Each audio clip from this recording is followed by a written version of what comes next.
www.jamiamadiniyajadid.org. WhatsApp group number +92 333 424 9302. والصلاة والسلام على خير خلقه سيدنا ومولانا محمد وآله وأصحابه أجمعين. اما بعد، رسول اللہ صلی اللہ علیہ وسلم نے فرمایا ہے لن يهلك الناس حتى يعذروا من انفسهم، کہ لوگ ہرگز برباد نہیں ہوں گے، ہلاک نہیں ہوں گے، میری امت ہلاک نہیں ہوگی جب تک یہ گناہوں کے لیے بہانے تراشنا شروع نہیں کریں گے۔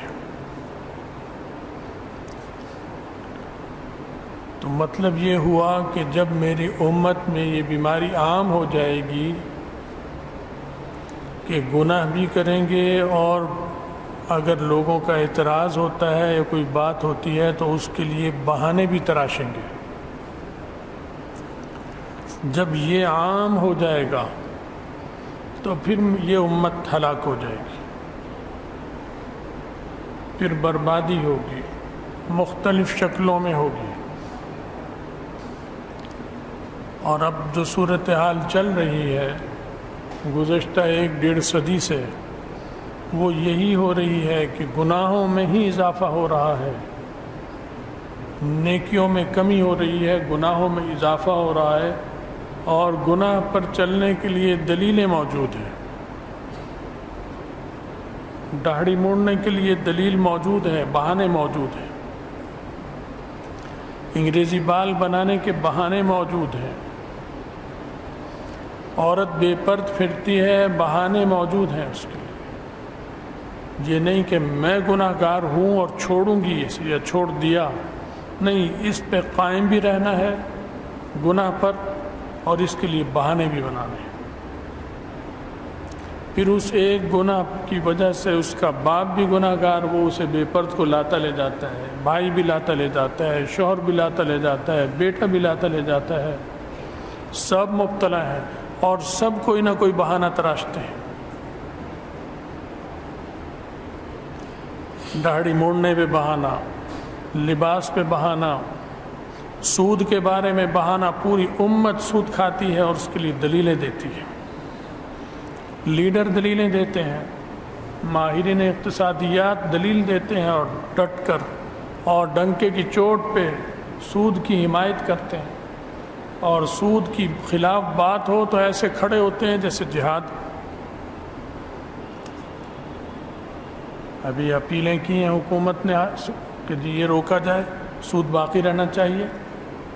آپ کے سامنے ابھی گزری ہے 1.5 ماہ پہلے کی بات، یہ ہو رہا ہے۔ تو عوام بھی شریک اور حکمران بھی شریک، تصویریں اتارنا، تصویریں بنانا، فلمیں چلانا، فلمیں دیکھنا، فلمیں دکھانا، ویڈیو بنانا، یہ رچ بس گیا ہے معاشرے میں، پاکستان کے معاشرے میں نہیں، سارے مسلمانوں میں، چاہے وہ عرب کے ہوں یا یہاں کے ہوں، اور اس کے لیے بہانے اور دلائل اتنا رچ بس گیا کہ علماء اس برائی میں مبتلا ہو گئے۔ طبقہ علماء، مدارس، مساجد، مسجد کے اندر ویڈیو بنتی ہے، نکاح ہو رہا ہے اور ویڈیو بن رہی ہے، مسجد کے اندر بیان ہو رہا ہے اور ویڈیو بنتی ہے اور بنا کر اسے جاری کیا جاتا ہے۔ اس کے لیے تعویل پیش کرتے ہیں، طلبہ بھی پیش کرتے ہیں، علماء بھی پیش کرتے ہیں، عام آدمی بھی پیش کرتا ہے،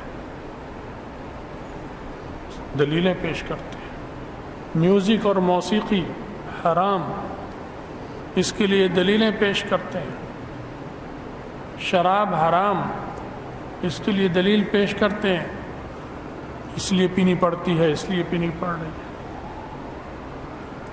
تو داڑھی موڑنے کے لیے بھی دلیل، شراب پینے کے لیے بھی دلیل، ناچ گانے کے لیے بھی دلیل، موسیقی کے لیے بھی دلیل، فلمیں دیکھنے، فلمیں دکھانے اور بنانے کے لیے بھی دلیل، انگریزی لباس اور ان کی نقل اتارنے کے لیے بھی دلیل، بال بھی انگریزی بنانے ہیں، داڑھی بھی رکھنی ہے تو انگریزی رکھنی ہے۔ داڑھی کا بھی فیشن ہو گیا، دین کے لیے نہیں رکھ رہے، فیشن کے لیے رکھ رہے ہیں، فیشن کے لیے مڈاتا ہے اور فیشن کے لیے رکھتا ہے، نبی علیہ السلام کے لیے نہیں رکھتا، فیشن کے لیے رکھتا ہے۔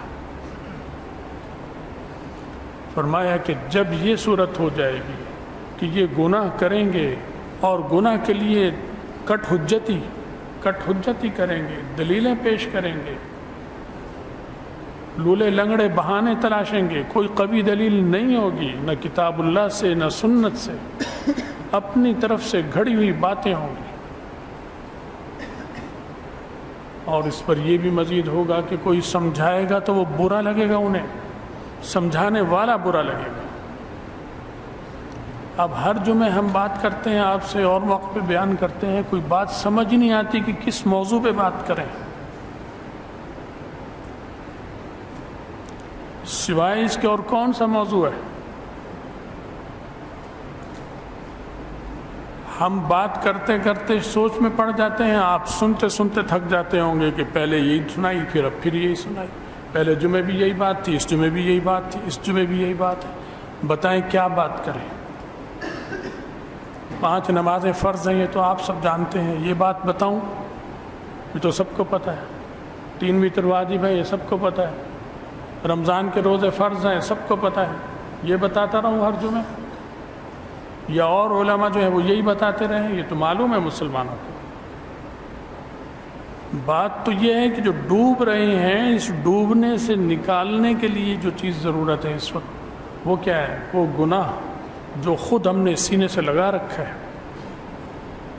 نیل پالش لگائیں گی عورتیں، حرام کام ہے، اسی حال میں مرتی ہیں، اسی میں نماز ہی پڑھتی ہیں، جب تک یہ لگی ہوئی ہے نماز ہی نہیں ہوگی۔ وارڈ میں داخل ہوتا ہے، روزانہ داڑھی منڈواتا ہے، جیل سے جیل کے پیغام نشر ہوتے ہیں کہ ہم سڑ رہے ہیں، ہمیں کوئی کھانے کو نہیں پوچھ رہا، ہم اتنے دنوں سے یہ سعودی عرب کی جیل میں بند ہیں، پاکستان کے فلاں جیل میں بند ہیں، ہمارے پاس نہ کھانے کو ہے نہ پینے کو ہے۔ لیکن جب میں دیکھتا ہوں ان تصویروں کو، وہ 10-12 جو مجرم بیٹھے ہیں، داڑھیاں ان کی بالکل صاف ہیں، بھائی یہ بلیڈ کہاں سے آ رہا ہے اس کو موڑنے کے لیے؟ اس جیل کے اندر، اس مصیبت میں جہاں تم کہتے ہو کھانے کو نہیں مل رہا، داڑھی موڑنے کے اوزار کہاں سے آ رہے ہیں؟ یہ کتنی پابندی سے موڑی جا رہی ہے۔ ہسپتال میں داخل ہے، وارڈ میں، ایمرجنسی وارڈ میں داخل ہے، وہاں پر نائی آ کے اس کی داڑھی منڈواتا ہے، وہ داڑھی منڈو میری، بال بڑھ گئے، یہ جو چھوٹی چھوٹی نوکیں نظر آ رہی ہیں یہ میرا چہرہ خراب کر رہی ہیں۔ تمہارا چہرہ نہیں، دل خراب کر دیا، دل سیاہ ہوا ہے۔ جب دل سیاہ ہے تو چہرہ خراب ہوگا، تمہیں چہرہ بھی خراب لگے گا، ہر چیز خراب لگے گی، نبی علیہ السلام کی سنت سے تمہیں بیزاری ہوگی۔ یہ نفاق ہے جو امت کے دلوں میں گھس چکا ہے، اکثریت کے، اللہ ماشاء اللہ اچھے بھی ہیں لیکن بہت کم۔ اکثریت کا حال برا ہے، اکثریت میں ہم نمازی بھی شامل ہیں۔ یہ نہیں کہ ہم نمازی بہت پاک دھلے ہوئے ہیں، نمازیوں کا حال دیکھ لیں، صدیقیوں کا حال دیکھیں جو اعلیٰ نسب کے خاندان ہیں، سید، صدیقی، فاروقی، عثمانی، الامان والحفیظ، کان پکڑتے ہیں، کان پکڑیں، ان کے ہاں بھی یہی کچھ ہو رہا ہے۔ یعنی ایک زمانے میں شریف خاندان اور بدماش خاندان کا فرق ختم ہو چکا۔ وہ جو شریف خاندانوں میں چیزیں نہیں ہوتی تھیں اب وہی شریفوں میں ہو رہی ہیں۔ شرافت کہاں رہی؟ سب ختم ہو چکا۔ آپ کو نہیں کہہ رہا، اپنے کو بھی کہہ رہا ہوں، اپنے رشتہ داروں کو بھی کہہ رہا ہوں، یہ مصیبت سب جگہ سرایت کیے ہوئے ہے، خاندانوں میں سرایت کیے ہوئے، علماء کے گھروں میں آ چکی ہے، ان کے رشتہ داروں میں آ چکی ہے، ان کے دوستوں میں آ چکی ہے، خود ان میں آ چکی ہے۔ تو ہم تباہی کی طرف بڑھ رہے ہیں، یہ سیلاب کتنی بڑی تباہی ہے، اس کے بعد آپ سوچ رہے ہیں یہ گزر جائے تو سکون کا سانس لیں گے؟ نہیں، نبی علیہ السلام کی بات غلط نہیں ہو سکتی۔ آپ نے فرمایا ہے ایسے سیلاب مصیبتیں آئیں گی جیسے کہ لڑی ٹوٹ جاتی ہے، موتیوں کی لڑی، اور پھر پے در پے گرتی ہیں، انہیں پکڑنا چاہیں روکنا چاہیں روک نہیں سکتا، ایسے عذاب آئے گا، ایک کے بعد دوسرا، دوسرے کے بعد تیسرا، چوتھا، پانچواں، چھٹا، تمہارے کرتوتوں کی وجہ سے۔ یہ نبی علیہ السلام کی بات ہے، میری بات نہیں ہے، ان کی بات ہے، وہ غلط نہیں ہو سکتا۔ اس سے پہلے بھی مصیبتیں آئیں، یہ بھی آئیں اور آئندہ بھی آئیں گی، لیکن ہمیں پناہ مانگنی چاہیے، لیکن صرف پناہ مانگنے سے کام نہیں چلے گا جب تک گناہوں سے سچی توبہ نہیں کریں گے، گناہوں سے باز نہیں آئیں گے، گناہوں سے باز نہیں آتے، اس کے لیے تعویلیں کرتے ہیں اور اللہ سے کہتے ہیں یا اللہ یہ کیا ہو گیا ہمارے ساتھ، تو یہ تو اللہ کو اور غصہ دلائے گا کہ اللہ تعالیٰ کہتے ہیں میری بادشاہت میں کوئی فرق نہیں ہے، تم رہو یا نہ رہو، تم کھاؤ تو میری بادشاہت میں فرق نہیں، تم بھوکے مر جاؤ تو بھی میری بادشاہت میں کوئی فرق نہیں آتا، وہ تو بے نیاز ہے، ہم محتاج ہیں۔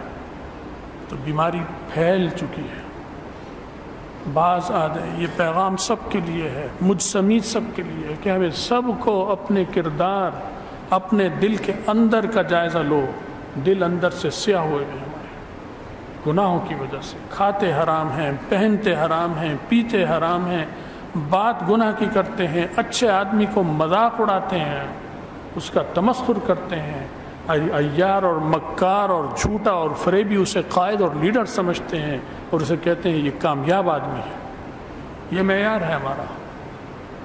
تو بھائی بہت حالات خراب ہیں، بہت ہی خراب ہیں، اور آگے کو اور خطرناک آ رہے ہیں۔